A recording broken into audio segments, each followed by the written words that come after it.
doing? Your dog certainly has a surprised look on his face. Well, that's because you're looking at his butt. Oh. Then he's certainly not going to enjoy that treat that I just fed to him. Well, That's like the government and its people. All right, guys. I'll know the range on Monday.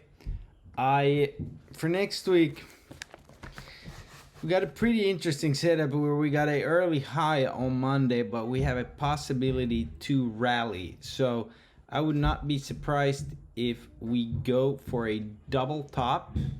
Reason being, Bitcoin bouncing back. Now, if Bitcoin can break above that 9 MA, we're off to the races here. And it changes everything. All right. We have most heavyweights that I know calling for a top. Okay? Problem with that is I got kind of a divergence on the Sports Almanac and the Fractal. Sports Almanac says down Monday, Tuesday, bottom Wednesday, and the Fractal says up all week. So my conclusion is a inside week somehow. With that said, that's going to be a tight range with a lot of moves. We got a lot of catalysts, surprise catalysts. Okay, we have the government needs to be funded by Friday. We have a lot of catalysts. Okay, let's go through that first before we really dig into the nitty gritty. Monday, we got some bill auctions. These could very well give a nice pop. We got Lagarde speaking, home sales. Who knows how that reacts? We got Japanese data. Got a lot of earnings. We'll get into that. We got Redbook on Tuesday. Durable goods.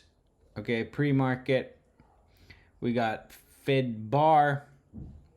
We got more auctions. We got Dallas Fed. A lot of data this week. Wednesday, we have GDP. Let's see what that does. I know that they did not... I don't know if they added a bunch of aid during this quarter. Probably did. Then we got... ding, ding, ding, ding, ding. European inflation numbers. Thursday, we have... core PCE pre-market plus Canadian and Germany data. We got Bostik, Goolsby, more auctions, Mister, always a bummer. We have Chinese data. Friday, we have European data. We have ISM PMI during market hours. All right, so plenty. And we got Kugler and Daly, Bostik and Waller. So pretty huge week. I think a lot of crazy moves. Got to really follow the stuff here. Now, we got the W with the breakout. I would think this comes and retests probably the wedge. If this doesn't hold here, and I've got an alert right there. It's actually probably... Let's move it up a little bit to there to 50-40. If this breaks, we go fill the gap. I don't think we trade lower than this. Some rules call for us to go to the bottom of the move here. I don't think we're going down there anytime soon. There's too many dark pool prints.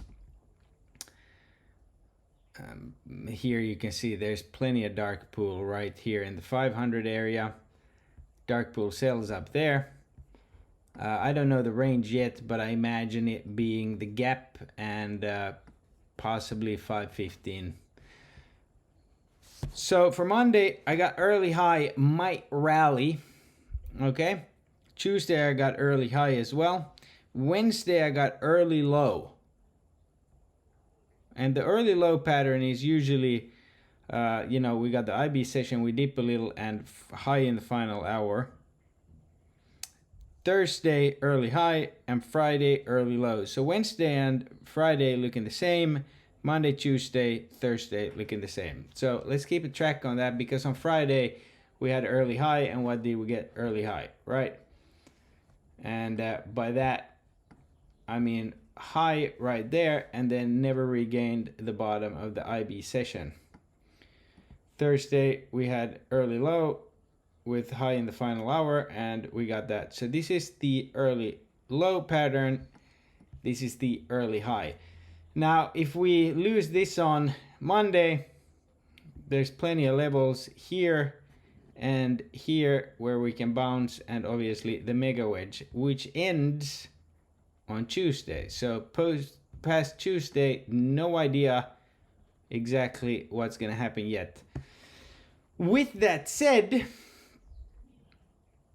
the UK closed pretty nice, probably gaps down a little bit.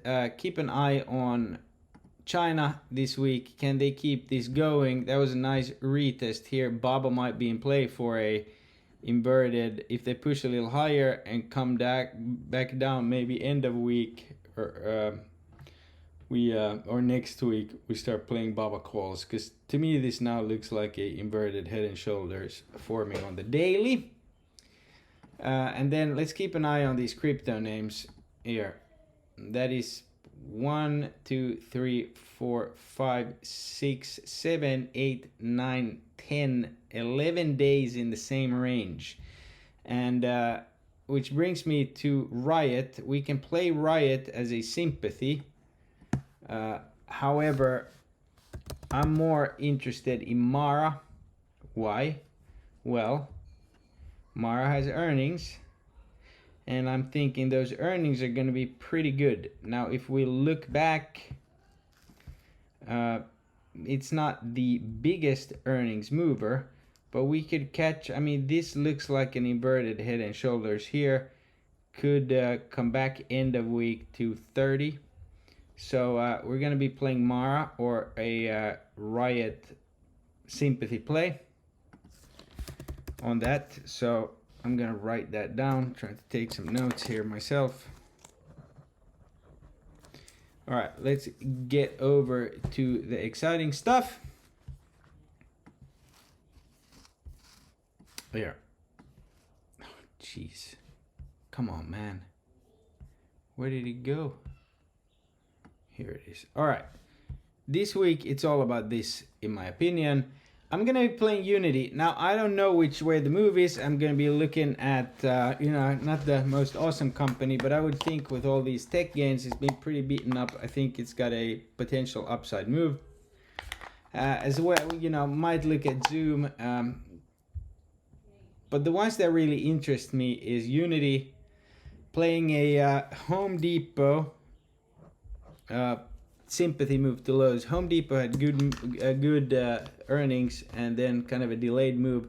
Lowe's has a new partnership, might be alright as well. So I'm looking to play Home Depot because the premiums will be cheaper, and I think we can target that 380 level by end of the week, possibly, if the Dow keeps going and these earnings are good. The one that's not listed here, why is that not listed here? Hold on. That we have played in the past that I think is ready for a move is Target. And I'm thinking Target could approach that 160 level up here, or possibly 162. So I'll be playing Target to the upside based on, I think, pretty decent Christmas numbers and all of this, right? So Target is when Target is on Tuesday. It's probably after hours, yeah. But as you can see, last time we caught this move from 111 to 125, and then we played that for a few weeks until it started chopping.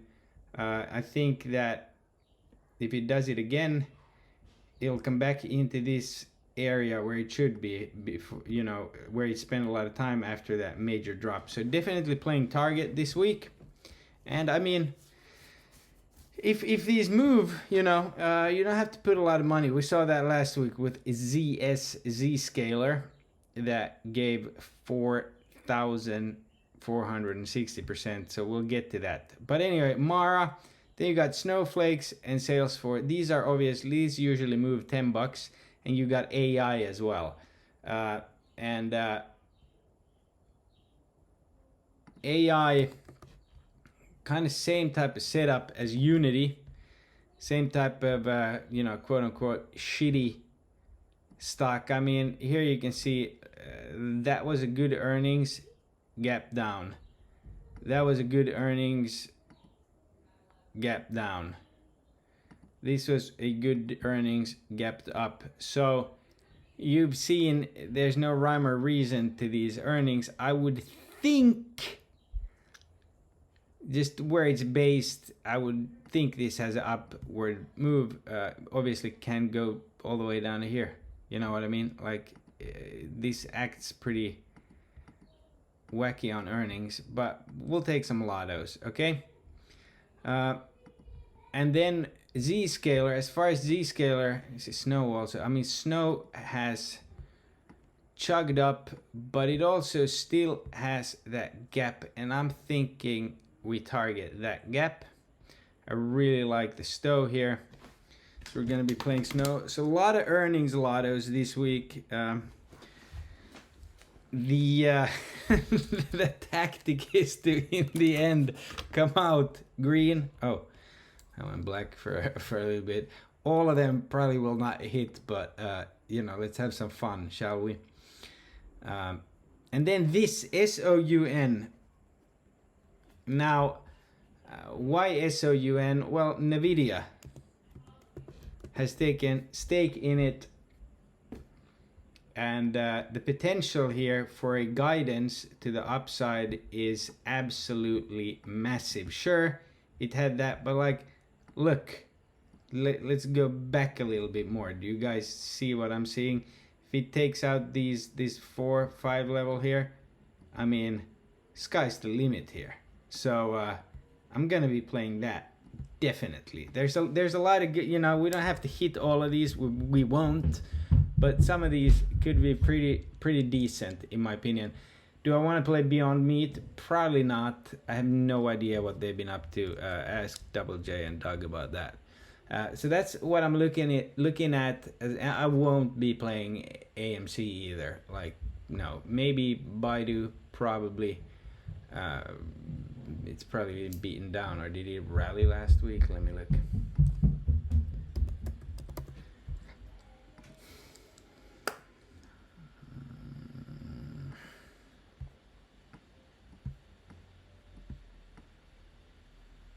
Probably we will play Baidu too. Nice potential here. Can move on earnings and after. So holding that 89 just like HSI. And then, I don't know, maybe Baba had some decent moves. Still hasn't had the money shot move. I mean, it's tried for months. But you can see here kind of a inverted head and shoulders, ready to go to 83 at some point. So earnings already passed. You know, remember, I didn't play it because I felt I missed the move, been consolidating. So that's what I'm looking at. As far as, you know, these regular Joes, look, there's a lot. I know there's a huge risk for downside, and I'm not saying no downside. What I am saying here is this. All of these ghost candles have been printing as of late. All of them, whether it's Tesla, this and that. Apple have it. Remember, we got that Apple ghost candle on Thursday, and on Friday it filled. Okay, even though we gapped up and hit 510 on SPY, we filled it. So there, once this hits here, I'm buying Apple 185s. Okay. Especially if we get these levels early on. So we'll watch premiums on that. Another one is NVIDIA. Now, if we can get a double bottom here at 778, I'm buying 820s on NVIDIA. because of that ghost candle. Now, SMCI, many good trades last week. Last trade kind of fucked me, but that's okay. They're still buying this, and that offering has no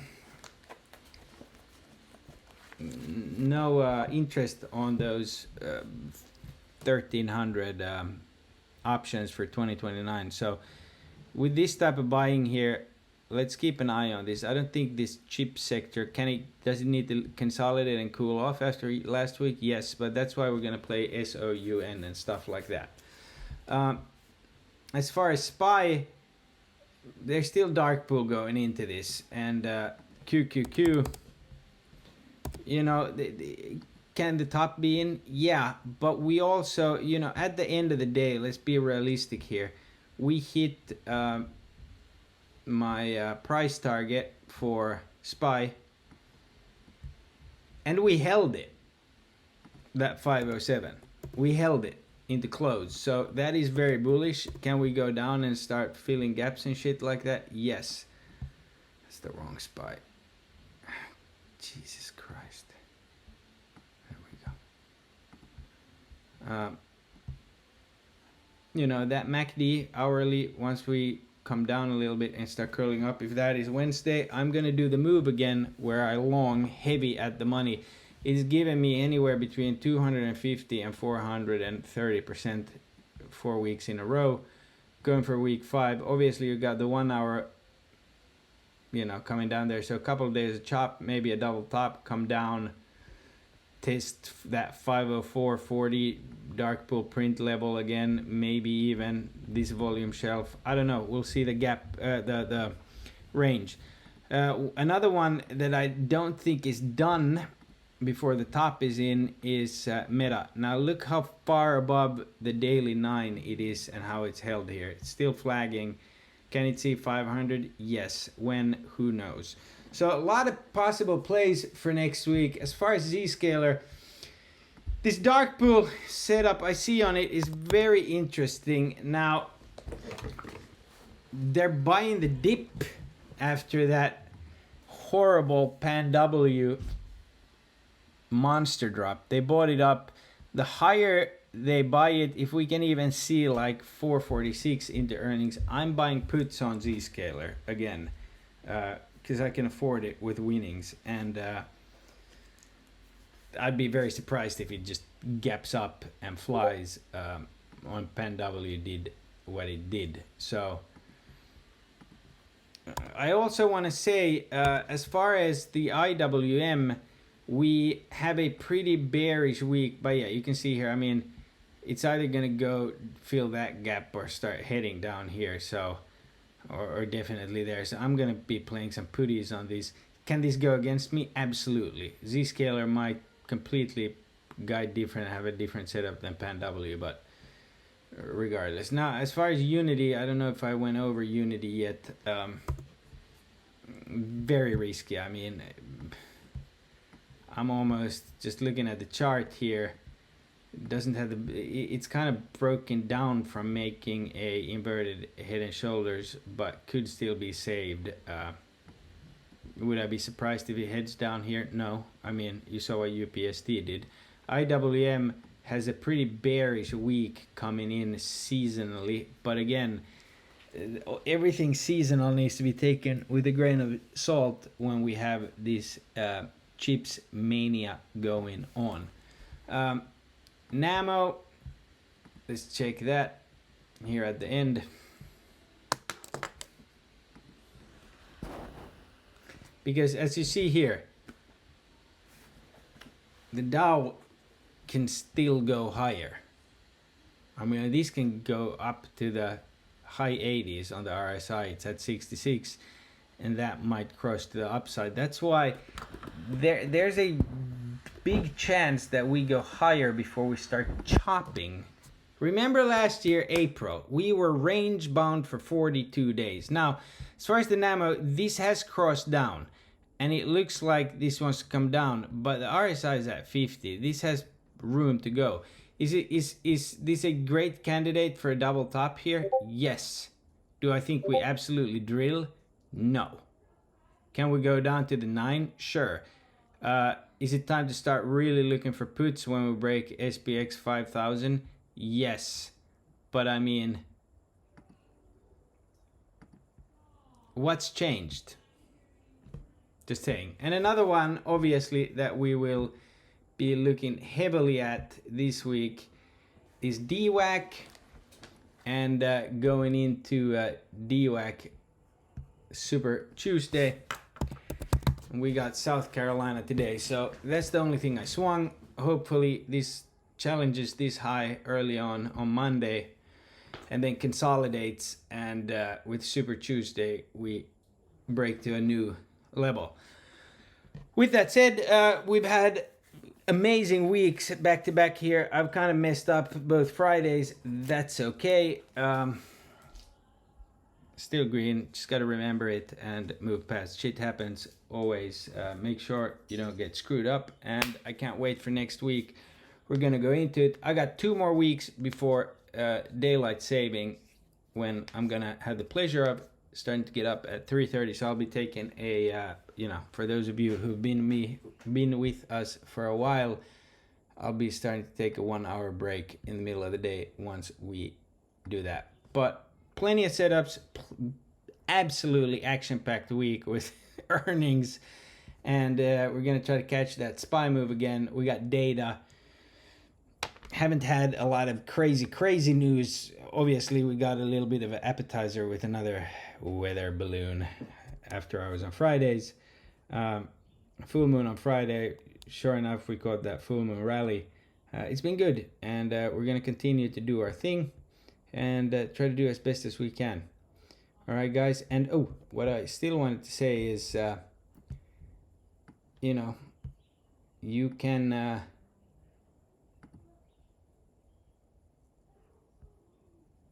this major call wall here has not been utilized yet, and it is definitely there.